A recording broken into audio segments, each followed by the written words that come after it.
We're here again at the Pi Live studio with David. Do you want to just firstly introduce yourself to the audience? Yes, hello. So my name is David Fallon. I'm from Ireland, but I spent all my time working here in the UK and also in India. Journalist for 35 years in radio and television and newspapers. But 10 years ago, I went to Chennai with a friend of mine, and that day I ended up lecturing about the UK as a study abroad destination at two ladies' colleges. Then I got a job in the industry. I went to live out in Nungambakkam in the centre of Chennai. And I worked for various companies. The last company I worked with would have been based in Hyderabad. So they had offices in Hyderabad, Vizag, Vijayawada and Warangal. And in this year then I moved to a new company, Leo Global Overseas, who are London based, which is what I was wanting. And they have offices all over India, and we're opening new offices as well over there. And 2 weeks time we'll have a new office here in Canary Wharf, which will be my office here. So that's what I do, promoting Indian education or Indian students to go anywhere in the world. So whilst I would have started with Ireland and the UK, I'm now looking after North America, Australia, all of Europe. Europe is becoming the big one. Because I've just come back from India, and I was talking to students like in Mumbai, and one wanted to go to Germany, one wanted to go to France, one to the UK and one to the US. I wouldn't have had that 5 years ago, let alone 2 years ago. So students' education has gone up so much now. So they've all the research. They even know which university they want to go to, which course they want to do. My advice is check the modules. For me, it's most important. So that's how I look at the industry. This morning there was a lot of talk about what's happening here in the UK and the restrictions may come in from the British government. I didn't get any of that when I'm out there, out in India. And that's one of the differences I've noticed. That never came up as a conversation piece. So here, whilst we're reaching that height of immigration and students being brought into it, in India, I didn't have that conversation. And maybe that conversation is being had with the dependents that were stopped from coming here. So I think India, the students may have moved on because there's always a fresh tranche of students want to go. So it will be interesting to see how many. It will be interesting to see how many students come here, but I don't think the numbers are going to be down as much. Maybe they have been down on the last intakes, but now it may be slightly different. Well, that's a really interesting perspective. That you know, you actually didn't, because I suppose there's been this assumption that that you know, any rumours swirling about the end of post-study work might have filtered back, but you're not really hearing that when you're. I'm not getting that, and I'm talking to students, you know, and I spoke to students in 4 cities. I never got that, but when I come here this morning, it's a different discussion. Now I understand the discussion coming from here, and it can be frightening what may happen, but I don't know. It's if I look at different countries have different regulations about allowing students in. And I would think the UK will move, and the other countries may move to a tighter thing about, you know, IELTS and also the living expenses, you know, your finances, you know, all that in the background. Different countries have different rules.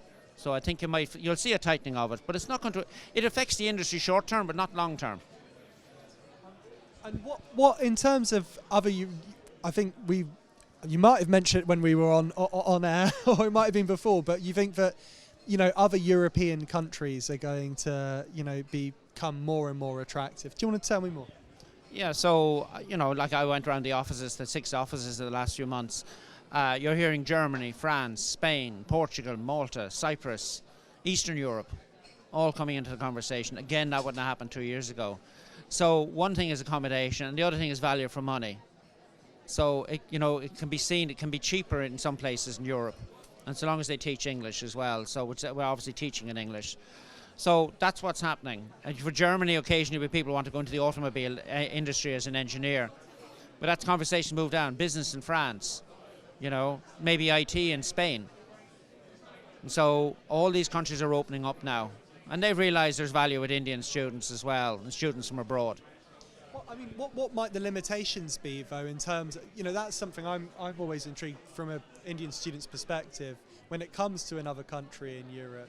You know, do you think there are things that will still always make them less attractive than, say, you know, the usual suspects which we might expect them to be heading towards, you know, Canada, UK or the US? What, these new countries, they may have drawbacks for Indian students? Well, I suppose language is one thing. Well, we perceive it as a language. You've got to remember, most Indian students probably know 2 or 3 languages anyway.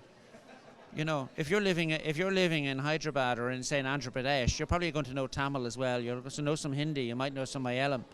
There's all these different. You probably know 3-4 languages. So learning another language is not a challenge. The students these days learn languages through watching movies of different countries. I've met students with perfect American English accents who've never been out of their own city because they've been watching US movies since their age of 12. I've met students in Germany who watch German movies all the time. They're natural learning languages. So it might be a restriction for us because where we live in this part of the world, as UK or Ireland, we kind of know one language, you know, because it's English. We don't need to learn another language. We may have some French or German or whatever, but they've learned 4 languages. So another language is not a challenge to them. So they're used to it. And they're also students as well, where they're learning all the time. If we go past that stage, it's difficult for us. So language isn't an issue. The weather is another thing. Unless they're going to go to Calgary in Canada, where it's minus 40 in the wintertime. My son used to live and work there and throw the water up in the air, the hot water and the frozen. You know, unless they're going to go to those extremes, Indian students go everywhere. And they forget about the weather straight away. They forget about the food because they buy Asian food. So those challenges that were there 10 years ago, especially with food, are gone now because Asian food is available everywhere, and because a lot of people are vegetarians in this side of the world. So those issues aren't there anymore. So, you know, the biggest issue for Indian students is, especially for UK or Ireland or in Europe, is the length of the day. They can't get used to the fact that at 4:30 in the morning the sun is coming up and at 10:30 at night it's the same. And that's probably a bigger issue to them. But everything else they adapt. And they adapt to work as well when they come out. I always advise students that they must mix with the local people. I said you can stay with your fellow, whatever speaker it says, if it's coming from Telangana or Andhra Pradesh, as Telugu speakers, eat your food. But when you go on campus, you need to mix with the local people, whatever nation you're in. And I think if you do that, then you'll become good for working, and also do part-time work, because your conversational English will improve as well. And I think that's very important. You know, I met a student in Ireland last year who told me that they're working with a Brazilian, a Slovenian, and an Italian, but they're all speaking English. Plus, you got the local dialects, no matter where you are. It's no different if you're in the UK and your Yorkshire accent, or a Liverpool accent, or a Welsh accent, or a Somerset accent. They're all different accents. So once they start working part time, they pick that up, and then they get the conversational side of it. So when they go into the workplace, they're working with the same people. So that's very important. So I think that's the benefit of part-time work, is conversational English. So there's lots of challenges for students, but look, they've been doing it for many years, traveling around the world. We all did it, so. Perfect. Thank you so much for your time. It's very kind of you too. Thank you. Cheers. Thank you.